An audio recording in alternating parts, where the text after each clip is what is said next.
Welcome to Hence the Future podcast. I'm Mattimore Cronin. I'm Justin Clark. And today we're discussing the future of prisons. This topic was recommended to us through our question box on our website by listener Robbie Tootle. Thank you, Robbie. And I think the best way to approach the question of how prisons will change in the future is to start with why. So why does any society put people in prison? Why are there millions of people living in cages in a country like the United States? And I've been fascinated by this question for my whole life. And I even remember when I was in kindergarten, the teacher asked everyone to write down 2 things they wanted to learn about in school that year. And I wrote down sharks and prisons. And the teacher was like actually called my mom and was worried about me, like, why is he interested in sharks and prisons? But when you think about it from a kid's perspective, it's like, damn, there's these monsters in the oceans that can eat you, and are some people who are put in cages for, in some cases, their whole life. So it's pretty startling when you think about how massive incarceration is at scale. And of course, in the U.S., it's more massive than almost anywhere. Right. The U.S. is only about 4% of the world's population, and yet we have 25% of the world's prison population. So Yeah. that's massive. But first, I think just, going back to the question of why, it seems to me like there's really 5 reasons why any society would put people in prison. One is just simply to keep dangerous people away from the rest of society. So you've got someone that's going around murdering people, you put them in a cage so they can no longer murder people. There's also the reason of deterrence. If you give really harsh punishment to one murderer, that may deter other murderers from committing similar crimes.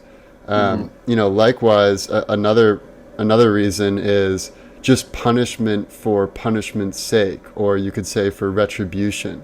And this goes all the way back to the Code of Hammurabi, which is, an eye for an eye. If someone pokes out your eye, you have the legal right to poke out their eye in return, almost like they owe a debt to you and you're taking your debt back with their physical body or their freedom or something else. And, there's another reason that's really worrisome is a tool of repression used by authoritarian regimes to imprison their political opponents or even perceived political opponents. And we see this a lot in China and Russia, where, in Russia, a lot of doctors have been falling out of windows recently, and maybe doctors who had less grievous offenses find themselves in prison for decades without a trial.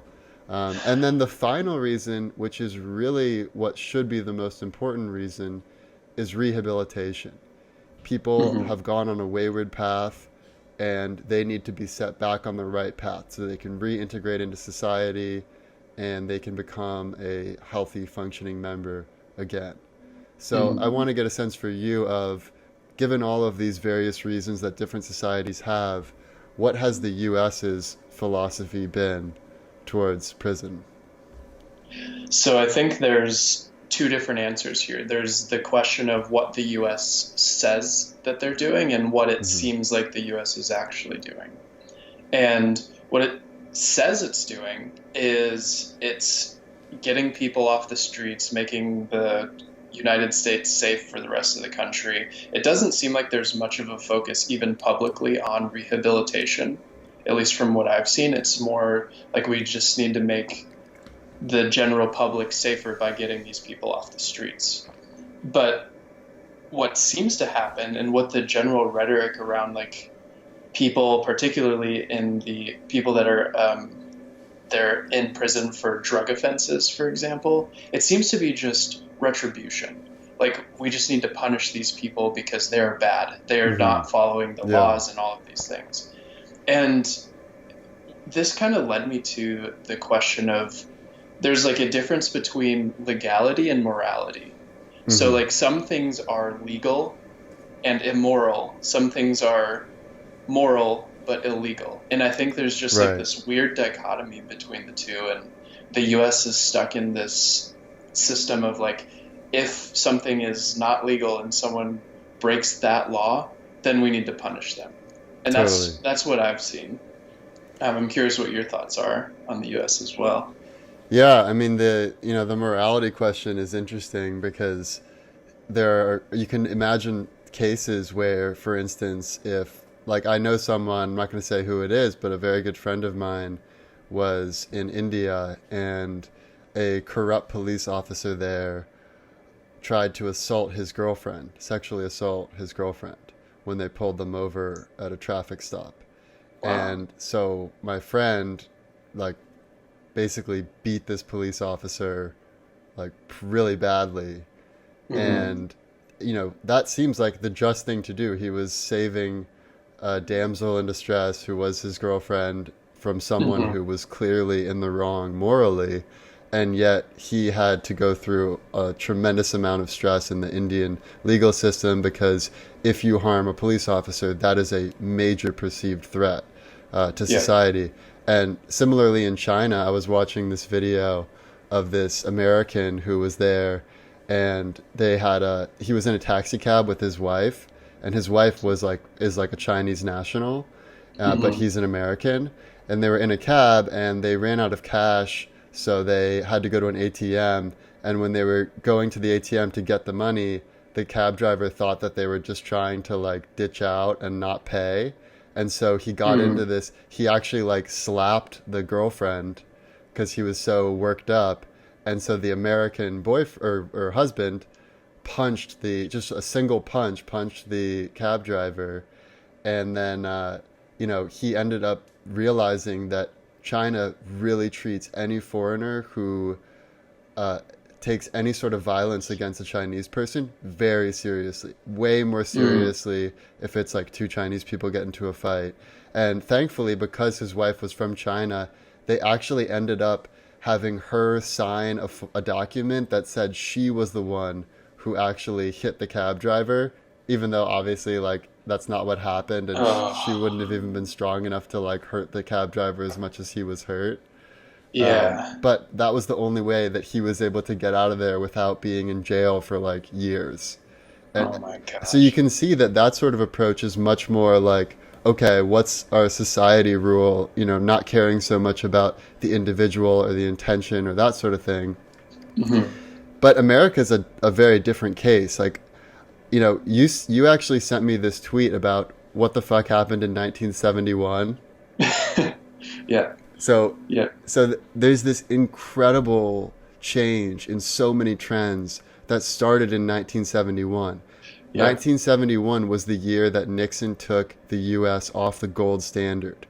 And Hmm. it's essentially the year that the people at the very top hacked the system for their own benefit and to Yeah. the detriment of the vast majority of Americans. Like you see inflation skyrockets, house prices Hmm. skyrocket, the cost of universities skyrocket, the prison population Yeah. skyrockets. The war on drugs kind of started right around that time as well, right? Exactly. And crime has fallen pretty steadily across every civilized society. Pretty much the same for all countries. Like if you look at the US versus Canada, for instance, very similar crime rates over time. But Hmm. while Canada's incarceration rate is pretty stable, the US increased 7x from Yeah. 1970s until today.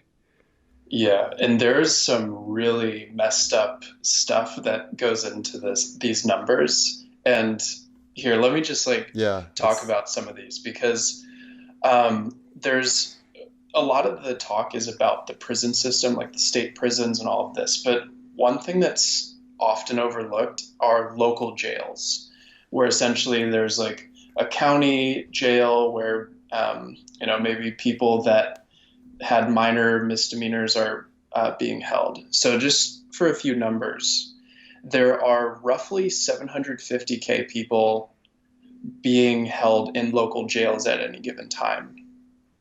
But like 65 to 75%, depending on how you count it. So we can say the low end of 65% of those people have not been convicted at all. So these are basically people that are being detained pre-trial hmm and just couldn't make bail. So of course this totally targets the poor. And it also keeps them in a cycle of not being able to do anything. They can't. So imagine you're a person and you're like trying to stay above water, and you had this parking ticket from the past, and then you get pulled over again. Well, they can detain you and throw you in jail because of that. And if you can't make bail, you might be in jail for days, weeks, and you're obviously going to lose your job in this case. And it's just like this vicious cycle that cascades, and people, it just throws people into the system, and then they can never get out. It's almost like credit card debt. Yeah, you get swallowed by the bureaucracy. And, anyone who's been through the legal system knows that it takes so long to do anything. You're constantly waiting for your next court date. And it's just like, if you don't have the money to hire good lawyers, then you will just be like, years of your life could be swallowed up in this system before you even get a fair trial on whether or not you actually did the deed that they're saying you did. And I was listening to this TED talk of this guy who has worked in the U.S. prisons system for a very long time, and he says like the main reason is really philosophical. When someone gets arrested and they go to jail and they go to central booking, the first thing they do is they interview that person extensively, and they look into their background. They look at their criminal history. They interview them. They basically try to determine, should this person go to a minimum, medium, or maximum security prison? And it's all about the likelihood of them causing more trouble while in prison. But the way they should do it is think about, what is the type of rehabilitation that this person needs to become a healthy member of society again. So if someone came in because they were, because they were clearly high on crack and like smashing windows or something, then this guy should go to a corrections office or a facility that has resources to help him deal with addiction and actually overcome those struggles. Or if you have someone who is in there for domestic abuse, you should provide them with therapy and counseling. Or if someone's in there because, like you said, they couldn't pay their parking ticket or they couldn't pay alimony or something, maybe you give them classes for how to, have more skills so they can become employable again and actually be able to provide for themselves. But in America, it's not about making someone healthy to rejoin society. It's about punishing them. And it's like a self-fulfilling prophecy. Like the more you treat someone like a criminal who needs to be watched over and doesn't deserve any rights, and no one should care about them, then the more they're likely to commit crimes again. Yeah. And that, just to put a number to it, 67% of U.S. prisoners commit a crime within 3 years of being released, whereas in Norway it's only 20%. Yeah. Wow, it's really interesting to contrast Norway and some of these Scandinavian countries that have like notoriously rehabilitative prison systems to the US. And one of the main differences is they treat, in these other countries that do rehabilitation well, they treat prisoners like humans.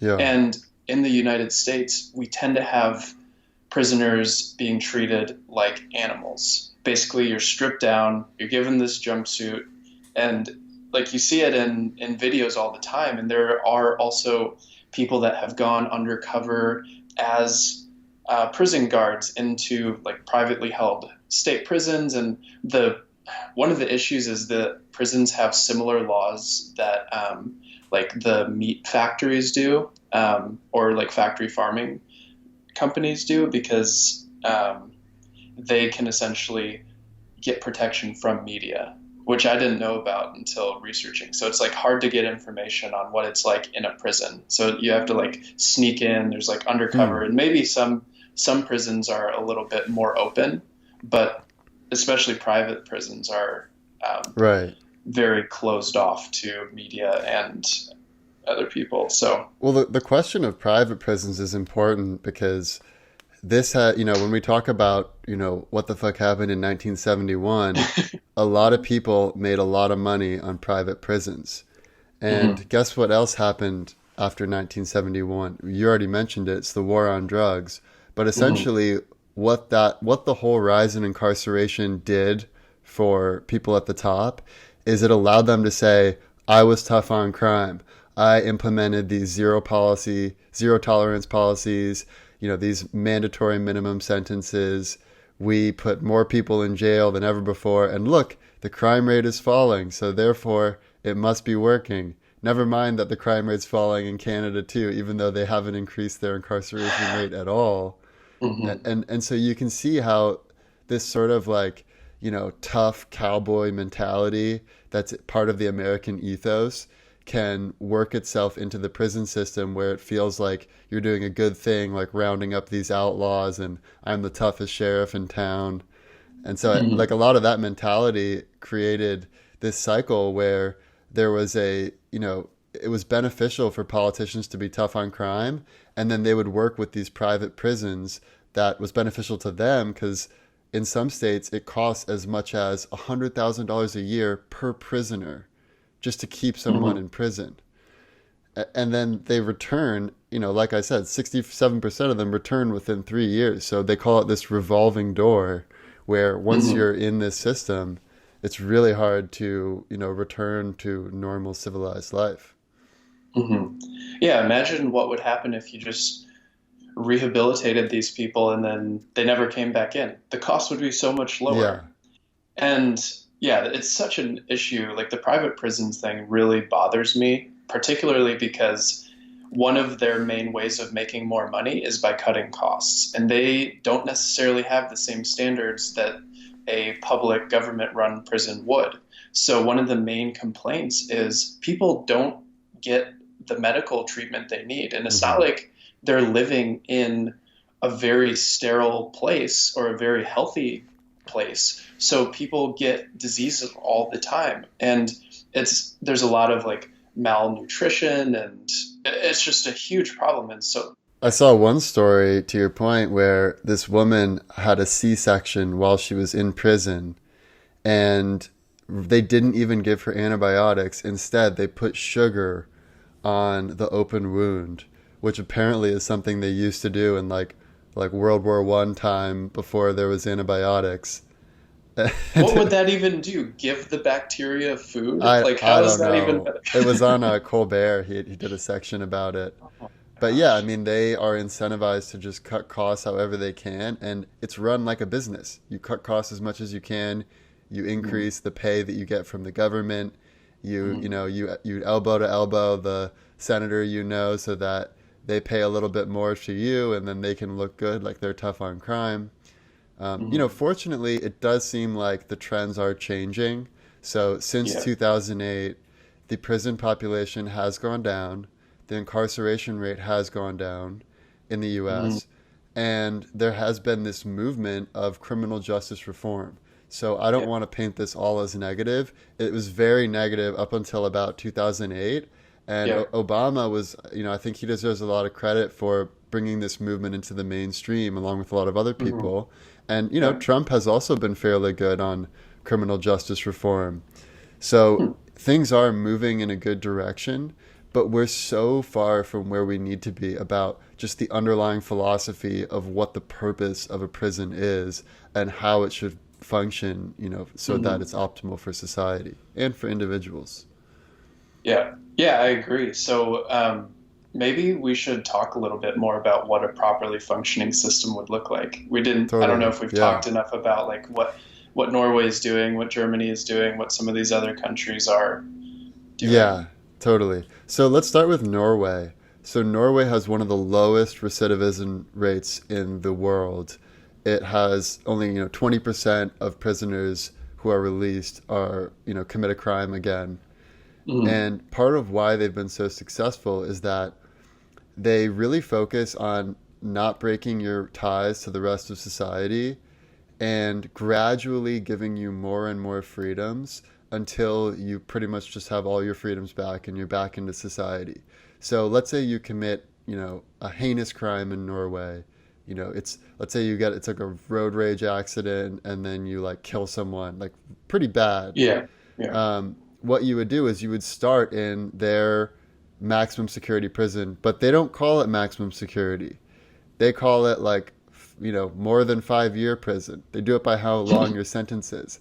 Hmm. So right away, you don't have this mentality of, oh, I'm in maximum security. I got to go beat up someone so all the other prisoners know how tough I am. It's not like Hmm. that at all. And their prisons have lots of natural light. There's lots of glass so you can get natural light and see the outdoors. It feels more like a junior college campus than it does like a prison. Each prisoner sort of gets their own room where they have like a desk, they can use a phone, they can talk to their family. And then basically over time, if you have good behavior, you can gradually get more freedom. So you move into lower and lower, security prisons where eventually Hmm. you can spend a few hours outdoors during the day. And one of the most successful policies that they have implemented, which is what they are using more and more nowadays, is actual electronic monitoring. So when you get to a certain level of freedom, you can basically go about your normal life and you have like an anklet or a bracelet around you so they can track where you are, and you're allowed, you can go home, you can go to work, you can go to school, you can go to wherever your like whatever your normal routine is, you're allowed to go there. But guess Hmm. what? You can't go anywhere outside of that. So you can't go to like, the tough neighborhood where you used to hang out with your, Hmm. friends, gang members or Right. whatever.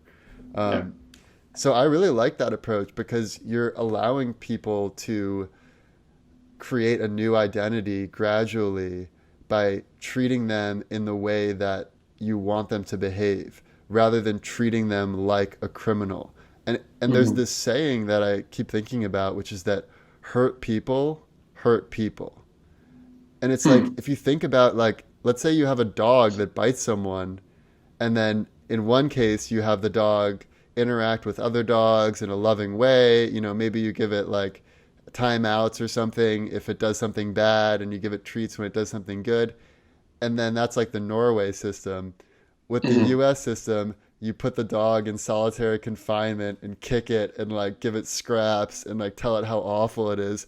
Which dog do you think is going to be better once it returns to society? It's like it's like so brutally obvious, and yet we can't seem to do the proper prison reforms.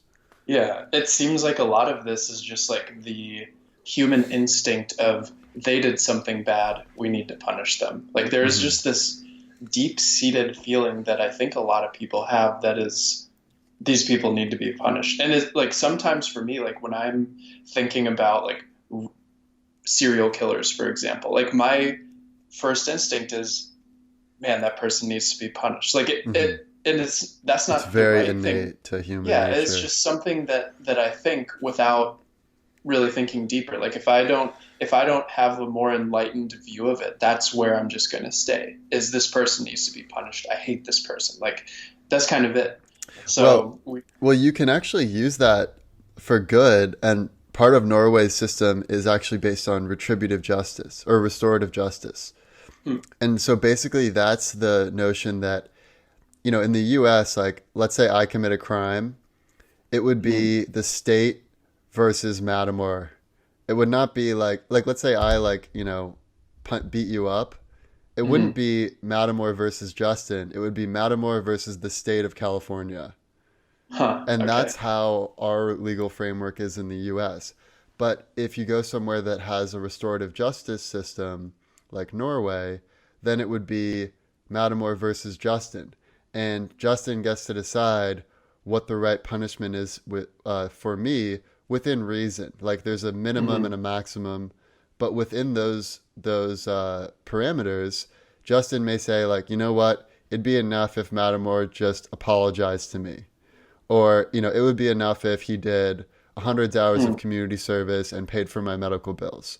Everyone yeah, has different hmm, needs for what it would feel like to achieve justice, yeah, and by making it more personal, you're able to not have people thrown away in jail for years and years in a very impersonal way, and you're able to actually heal a lot of the ties that are heal a lot of the wounds that are in society that hmm. in an impersonal system wouldn't typically get resolved in the same way. I see. Yeah, I actually really like that a lot. I didn't know that was one of the things they did. I wonder how easy it would be to change that in the US. And I actually wonder how easy it would be to change any of this in the US. Like how deep-seated are the different rules in our system? Like could we use this crazy situation we're in right now, like the COVID situation, to maybe pass some of these laws to make Yeah. things more humane? I don't know. I think really there's never been more hope for the prison system changing because of what's Hmm. going on with COVID. And Hmm. we're realizing that having tons of people packed tightly into 7 foot by 10 foot cells Hmm. is just not a good situation when you're dealing with a virus that, spreads at as high of a rate as it does. Hmm. So I think that, and especially, Kim and Kanye have made this a big point, that is important to them. So I do think there's a lot of momentum with changing the prison system, but the question is, will it change enough, and will it change quickly enough? And will the people who are currently in prison get a second chance? And Hmm. there's so many interesting parameters when you look at the data. One thing that's interesting is that people tend to age out of crime. So Hmm. if you're like, even if, let's say you're 18 years old, you're in with like a really bad crowd because you grew up in a bad neighborhood, and the only way you could really protect yourself was to have like a group of friends that all watched out for each other, Hmm. and then you end up like, beating someone up too badly and they end up dying. And then, so, now you're a violent, convicted murderer who's an adult, you're 18 years old. Typically, that's Hmm. it. You'd be locked away for the rest of your life. But, people can change a lot over time, especially when you Yeah. consider the brain of an 18-year-old versus the brain of an adult. And the recidivism rates for people in their 50s or older is in the single digits. People just don't commit Hmm. crimes when you're an older person. And it's like, Hmm. and also, like, when you think about human nature, it's so ingrained in the male brain to be ready for battle when you're an Hmm. adolescent that Yeah. it's hard to really like punish people for that as intensely as we have been without giving them any Hmm. chance for personal growth to grow beyond that. Yeah, I was just gonna say, I think that there's so many systemic issues, like from the ground up, like that little scenario you described of a guy that's hanging out with a group of friends to be in a protected situation. That's really common. And Hmm. I think it should be far less common than it is, that people need to actually join a little gang or with a group of people to protect each other in these inner cities where there is a bunch of violence. Like that shouldn't be a thing in the first place. And it almost seems like criminal justice reform needs to start from the very bottom up. Like Hmm. there needs to Yeah. be a sort of preventive approach. Well, I was going to say the biggest determining factors on whether someone goes to prison or whether they return to prison is if they are uneducated, if they Hmm. don't have family ties. Those are the Hmm. biggest ones. So Interesting. I think and employment is the other one. Hmm. So if you have a job, you have family ties, and you're well educated, you're very unlikely to spend many years in prison, if any. Yeah. Yeah. So when we think about how to solve this problem from the bottom up, like you said, it's clear that giving people proper education, not only before they go to prison, but also while they're in prison, so they Yeah. can become more educated, and not isolating them from the rest of society, so letting them talk to their family on a regular basis, and Hmm. helping them get skills so they can actually contribute to society and gain some fulfillment through work. All of those are things that should be like the primary focus of the correction system, and they're like an Yeah. afterthought. It's like you're sprinkling this seasoning on a steak of punishment, and it's just not Yeah. enough. Like, Yeah. Yeah. I get it. And it seems like the work thing that you said is actually It ties back to what we were saying about the jails and the like this whole probation cycle. Because we talked about jails, but one of the things I didn't mention is like that's just the jails and prison are just one part of the overall correction system. There's more to it. There's a probation and it's so there's basically these situations where there are private probation companies that again it's another private issue and it probably shouldn't be a private issue, but these companies basically contract with local governments and they can um, monitor the people that have misdemeanor crimes and basically keep them in this cycle. So they get these monthly fees, they get all of these fines, and probationers are again locked in this cycle. And if they have too many fees, then they go to jail. And it's again this never ending cycle. Yeah. And there are far more people in this probational system than there are in the jail system, which is, I think, like 3 million people are just constantly in and out of the system. And I'd also, one of the other numbers is there's 10 million people that go to jails, or there's 10 million admissions to jails every year. Yes, some of those people make bail and stuff, but of the people that make or that don't make bail, those people probably lose their jobs, which is, like you said, one of the determining factors of if someone is going to go to jail. Like if they're not employable, they're probably going to have to make money some other way. Maybe that's drug trafficking or something else. And it's just a crazy system that we're in that basically pushes people down further. Also, if you're a convicted criminal, you're not eligible for welfare. You can't vote. Yeah. Many of these assistance programs that the government has, you're not even eligible for. And at the same time, you might have a felony on your record and you have to check that box when you're applying for a job. So it's so much harder for you to provide for yourself and your family if you've been to prison. So I wonder if, like, even if there was UBI and it was extended to prisoners, like maybe, I mean, you know, if we had to start somewhere where they have maybe a lower UBI, so there's some disincentive built in, but still you have enough where you don't have to rob people or, traffic in drugs in order to make a living. Like even that would be so huge. And yeah, I mean, you talk about how there shouldn't be these cases in society where you feel like you have to band together and act tough just so you can feel safe. And prison is one of those places. That's why people say prison is crimogenetic. It actually perpetuates crime.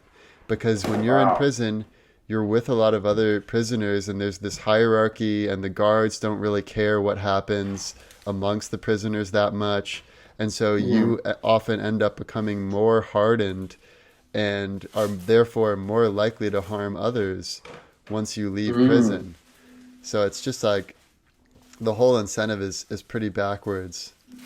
Yeah, I guess I did actually see a couple of stories where people actually tried to get to prison because it was a place to sleep inside and there was guaranteed food, and that's better than being homeless. Like, can you imagine? I don't know. It seems like we're living in an alternate reality where that kind of stuff exists because it's not on my day-to-day consciousness. And I think that's the problem is like people that aren't in the system just don't think about it that much. Yeah. And we forget about these people that the system has totally thrown by the wayside, and it's just not on the top of our mind pretty much ever until we do research and realize how messed up the system actually is. Yeah. So I want to give one little ray of hope, and then we can get into the future scenarios and the worst case. Yeah. So the ray of hope is that there are some therapies that are being shown to be really effective, even with our current prison system. And in particular, psychedelic therapy has been really effective. So just to give one study that you guys can look up if you're interested to learn more, there's the Concord prison experiment. And in this experiment, they found that prisoners who were given psychedelic mushrooms in a clinical setting went the recidivism rate for those people went from 64% as the control group to 25% for the group that received psychedelic therapy. Wow. Do you know if that was like a one-time treatment, or I know a lot of these are one-time treatments. Like it's just Yeah, you this take it was one time and it's all good. yeah, this was from 1961 to 1963, and I believe it was a one time in a in a therapy Mm, setting where they were given psilocybin mushrooms and they had a much lower recidivism rate. And part of like it's like, okay, well, why does that work?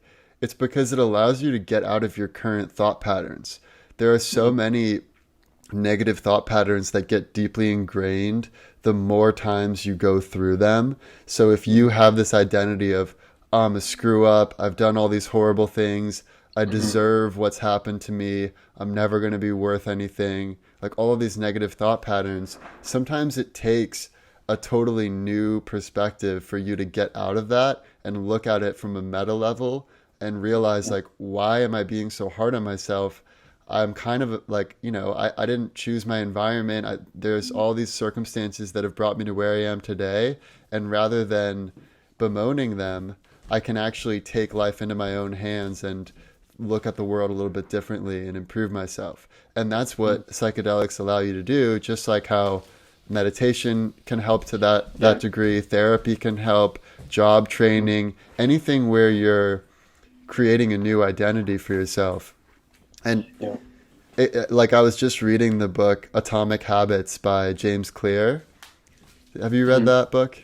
No, I haven't. I've heard of it though. Yeah. So there's one part of it that really sticks out to me where he says that the most important thing, like let's say you're trying to lose weight, it's not how long you're in the gym or how arduous your workouts are. It's just that you show up every single day. So even if you have a rule where you never spend more than 5 minutes in the gym, but you go every single day, you're casting a vote for your new identity every time you go to the gym. So over Mm, time, you start to think of yourself as the type of person that goes to the gym regularly, and then it becomes easy to spend more than 5 minutes at the gym and do a little bit more challenging exercises. So yeah. it's the same thing when you're trying to change your behavior from that of a criminal to someone who is actually able to play the game by the rules, find Mm, fulfillment, achieve success, and live a good life. yeah. Well, I like that ray of hope. Yeah, It's a good pre-chaser to our worst case scenarios, maybe. totally. Let's get into it.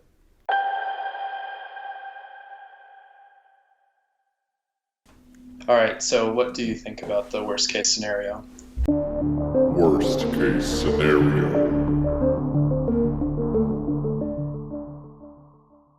The interesting thing about the future scenarios is that they're similar in how they work, but they're very different in the goal of the system. Mm, okay. So, have you ever heard of a panopticon prisons? No, what is it?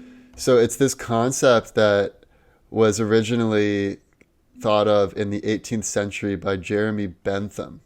And it's this concept where you have essentially this circular prison that has many different floors, and there's one-way glass. So the prison guard can look into any of the cells, but Hmm. the prisoners can't know if they're being watched or not. And the whole design of this was so that one guard could watch like 1,000 prisoners. And even though he couldn't really watch all the prisoners at the same time, because they don't know whether or not they're being watched, they have to behave themselves. So this Okay. is like the 18th century version of like Big Brother within the prison system, kind of. Yeah. So the interesting thing now is that with technology, we can truly do like a digital panopticon in every corner of society. And so Mhm. I think that a panopticon could be good or bad. So if you think about like, in a good case, it's this sort of benevolent AI that isn't really imposing, doesn't really care too much what you do, but it'll notice if you do something really bad, or maybe it'll notice if you're about to do something bad, and it'll kind of like warn you so that you have a chance to change your actions. And then if you do something bad, it focuses on rehabilitating you and, teaching you why what you did was wrong. And like you can imagine a benevolent AI system like that is sort of like almost like your life coach in a way. Okay. But because this is the worst case, in the worst case, it would be like the all-seeing eye of Sauron, and it would be particularly focused on maintaining the power of the state. And to me, this seems the most similar to the systems currently in China and to a lesser extent in Russia. And when you look at the density of prison population, the US, China, and Russia are the three biggest prison systems. And in China in particular, it's all about re-education. They have these re-education camps. And, it's funny that we're talking about rehabilitation. So you could think of a good version of re-education camps where it's about, this is actually what's in your best interest to behave well and whatever.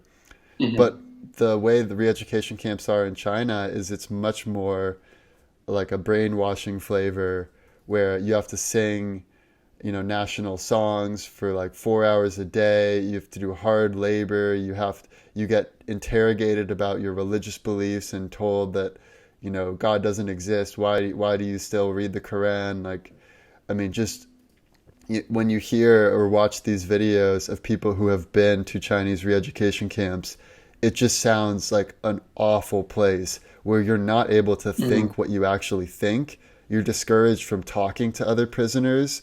Yeah. It feels a lot like 1984 when the main character gets captured and gets put through that whole program, if you remember that part of the book.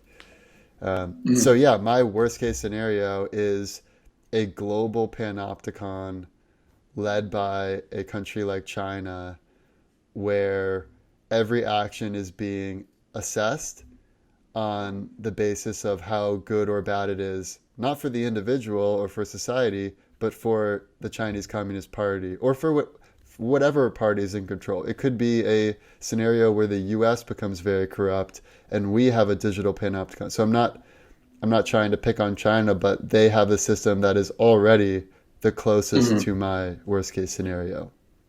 Yeah, man.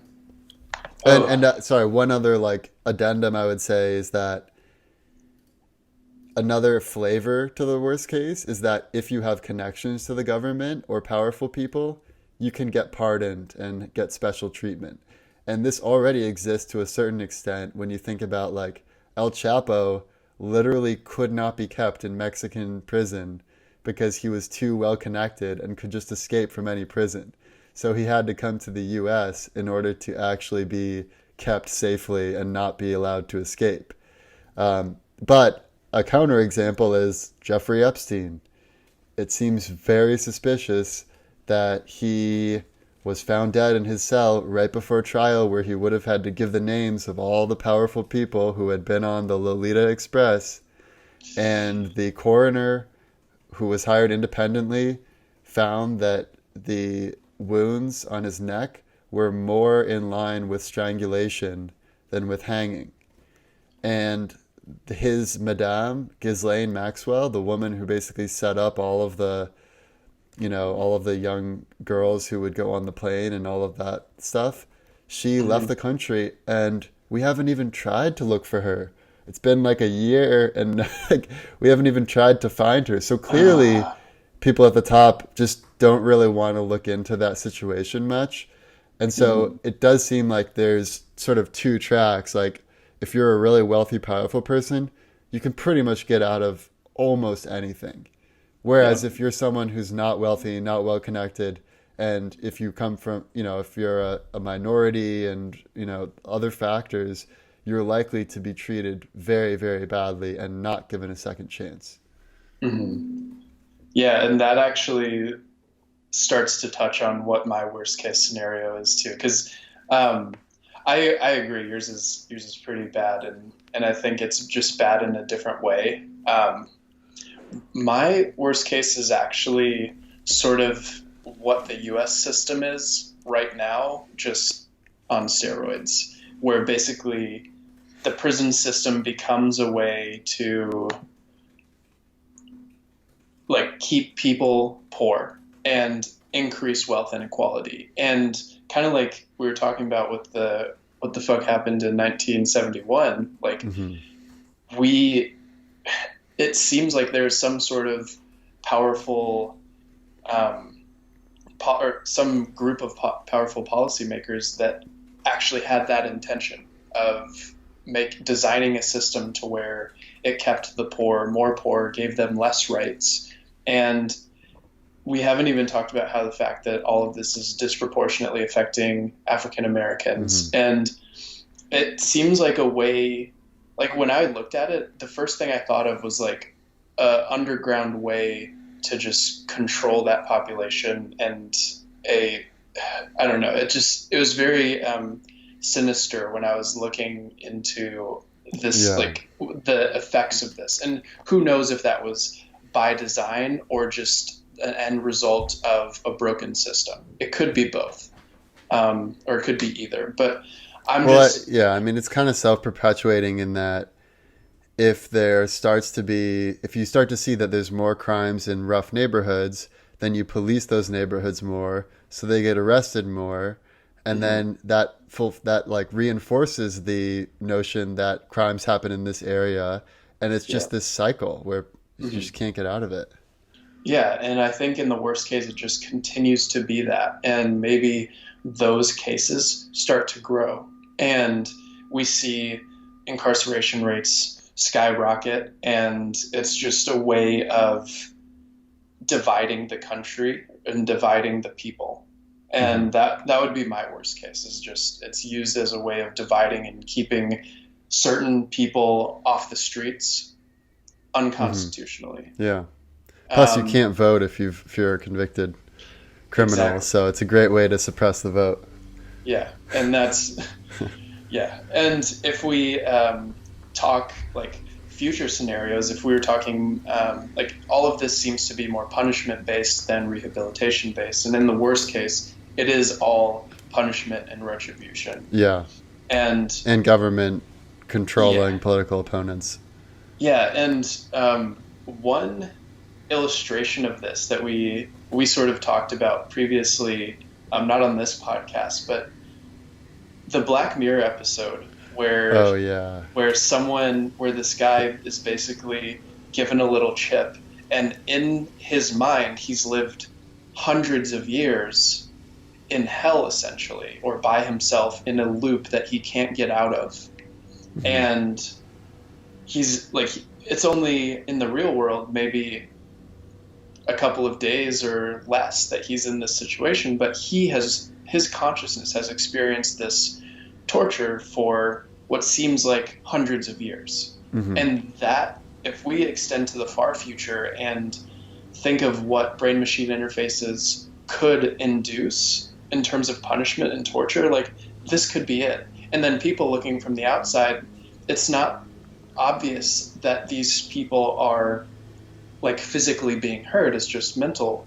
And I think something like that would be actually much easier to pass than anything else in terms of like punishment. And like we just wouldn't think about how absolutely horrible it would be, because it's easy enough to be like, oh, let's have this person experience 1,000 years instead of 10 years. Like it's just like 2 extra buttons. Yeah.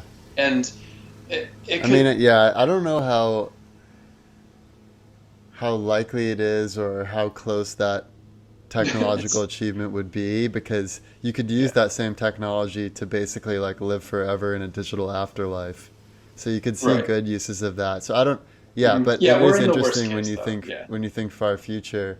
Sam Harris had an interesting thought experiment that I'm interested to hear your thoughts on, which is that if there were a pill that you could give to a psychopathic criminal that would make them no longer psychopathic, and it would even potentially make them realize how wrong their prior actions had been and feel tremendous guilt and no longer be a danger at all to society, is it ethical to require someone to take that pill by law? Or is that like changing someone's identity and mental state in a way that should not be considered ethical? Um, that's a good question. I don't have an answer immediately, but Yeah. my first instinct is, yeah, we should like get. Well, I don't know. So my instinct is Yeah, what do you that think? it should be a choice. So you Okay. could say, okay, you can serve, 10 years or 15 years standard prison, or you can take this pill and be out of here in 5 days. Like, you could But give someone the choice like that. But you're not going to do be they the have their same person. You're going to memories? Do be a they like? better person. But Wow. it's kind of similar to your thought experiment, which is that if you could essentially pause time and have someone experience like 20 years of prison in an hour, then maybe it's not ethical to force prisoners to do that, but maybe you could give them a choice. Like, you can spend 20 actual years where, whatever you can, have Mhm. prison friends or whatever else you do, or you can have this accelerated prison sentence where in our time it will only elapse as like 1 hour or 1 day or something, but Mhm. you will have subjectively felt like you experienced 20 years. And Hmm. maybe you give people, but again, to me, that policy would only be effective based on the results. If people that went through it actually ended up being better members of society and healthier and more Mhm. psychologically sound. So it's unclear to me whether someone like living 20 years of rapid self prison would actually help them rejoin society, whereas having some sort Mhm. of neurotropic medicine that maybe somehow inhibits the psychopathic tendencies of Mhm. your brain might be something that's actually a good thing, if it's unless it really changes your identity or your core, Yeah. what makes you a core person. Yeah. Yeah. I think that's an interesting thought experiment that Sam Harris proposes. I still don't really know. It makes sense that it would be a choice, though. I kind of Hmm. agree that it should be a choice. Um, so, anyways, maybe we move on to the best case scenario now. Yeah. I'm curious what you think about that. Best case scenario. My best case scenario, I actually was thinking of another Black Mirror episode in my best case, which is, do you remember the episode where the Don Draper character does, or John Hamm basically does Mm. something bad, and then everyone else in society only sees him as like a fuzz, Yeah. and he's basically shut off from the rest of society? So Hmm. that's pretty dystopic. So I'm not saying that exact thing is my best case scenario, but Yeah. the what I think would be a good place for us to move is a digital prison system where you can essentially give people gates around what they're allowed to do and Mm. gradually increase their freedom until they're ready to fully integrate into society. And this has only been possible recently. So it's like, would you rather be in prison all day, every day, and forget what it's like to actually make a living and be with your family and be a part of society? Or would you rather be able to live your normal life, but if you go outside of one of the approved areas, then an alarm will sound and your corrections officer will be notified and they'll come and maybe your sentence will get extended. So it's Hmm. almost like I think we can make it sort of like a video game where there's certain carrots and sticks that are totally dependent on how someone behaves. And if someone is behaving in a good way, then they get rewarded and they can return to society more freely. Whereas if someone continues to do bad things, then they never make it to the next level. They're stuck Hmm. behind these gates.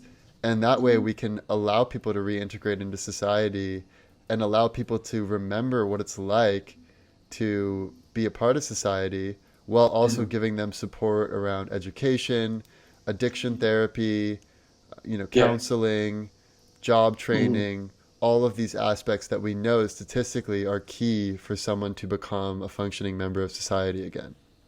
Yeah. Yeah. I really like that.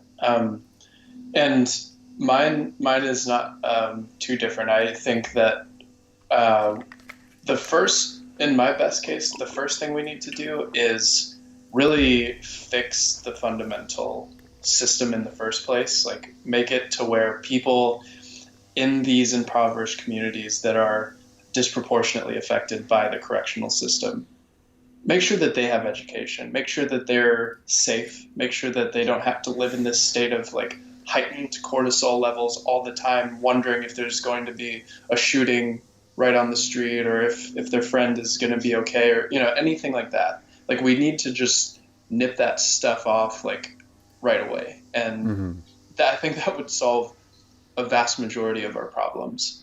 But then there are still going to be people that do have psychological damage that need to be rehabilitated somehow. And this rehabilitation is what we need to focus on and what we need to understand how to do more effectively. And it's funny you mentioned the psychedelic treatment, because that was like part of my best case scenarios. We actually start using that effectively. Because you were saying that study was done, what, in the 60s? Right. Like, we need to like really speed along this research and realize that this helps people. Yeah. And we can keep the whole public safe by administering these things more often, and maybe even create a sort of rite of passage where people can opt into doing something like this with a psychiatrist before being convicted of anything, before committing any crimes. And it can be another preventive measure. Like, all of my best case stuff is almost preventive, because I don't want the system to have to really exist in the first place. Totally. Like, we should have enough nets in place to catch people before anything happens to where they would be put in the correctional system. And this is a very fine line, because a lot of that has to do with tracking, and it has to do, like, we can't do this without enough tracking, without like monitoring people and seeing if they are at risk. So, like you were saying, we could have a more authoritarian regime like a China do something like this, that they take preventive measures, but like, what is the end result of those preventive measures? It's sending people to re-education camps, and that's not ideal. So like, we have to toe that line pretty carefully, but this is the best case. And I think that if we do it correctly, we can keep the prison system at a small fraction of the size as it is currently. Yeah. And I that's basically my best case. It's just all the preventive measures beforehand, and then maybe have these really strong rehabilitation protocols for people that don't make it. Yeah, and it's amazing how, like, it honestly feels like every episode, Medicare for all, universal basic income, like these things just, better education, like a good education for everyone. They just help every possible sector of society. So, yeah. But anyways, let's go to the most likely. Most likely scenario.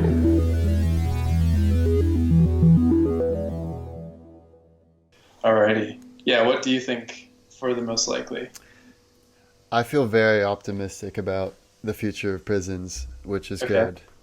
So I think we already talked about how in 2008, that's when the real criminal justice reform movement began, and it has been gaining momentum. There are fewer people in prison now than before.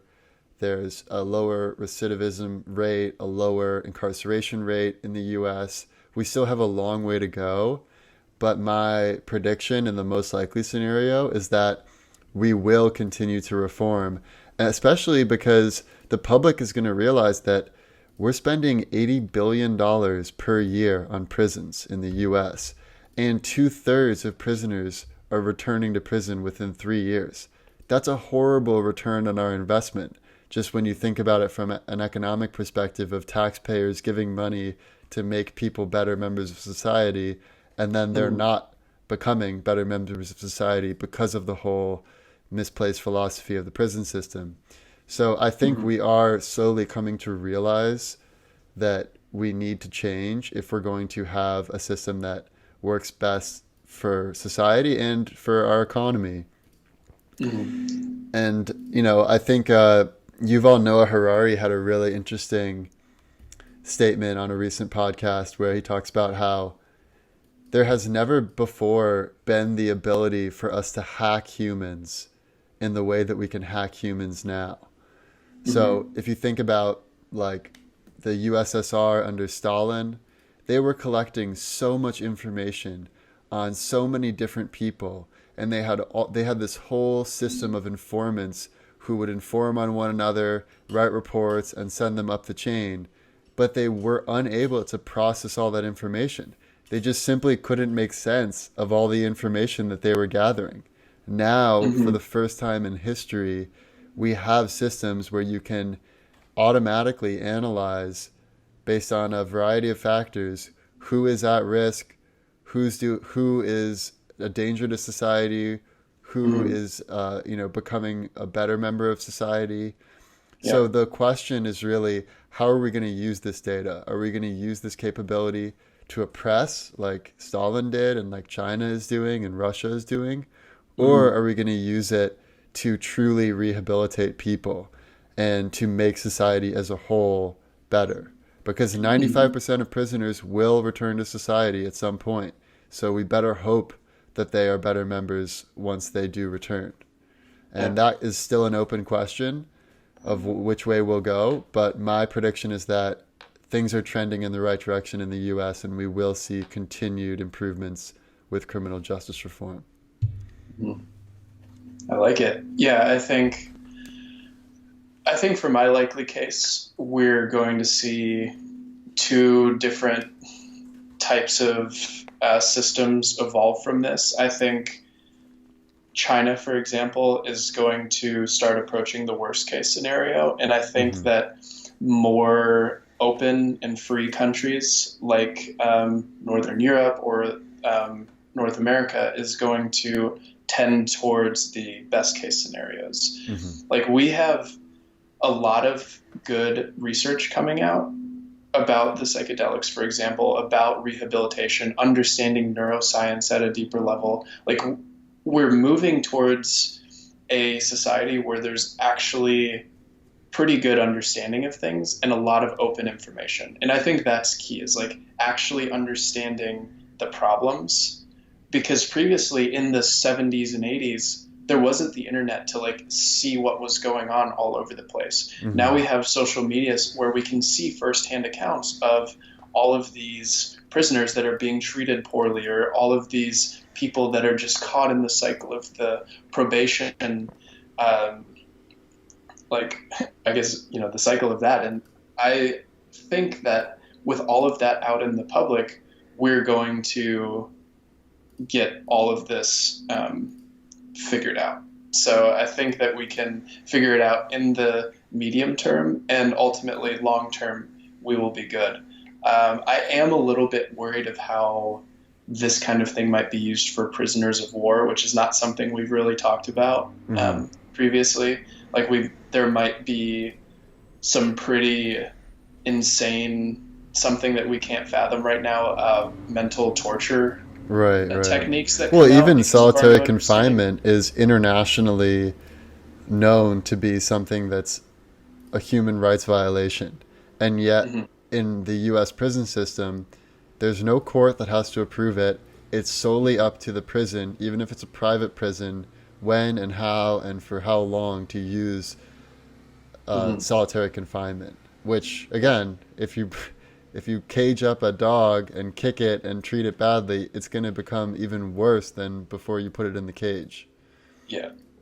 And I really think that we are moving towards a more rehabilitation-focused society. I think that we are just becoming generally more enlightened. Like, I don't want to use that term too lightly. It's a very strong term, but we are becoming more aware of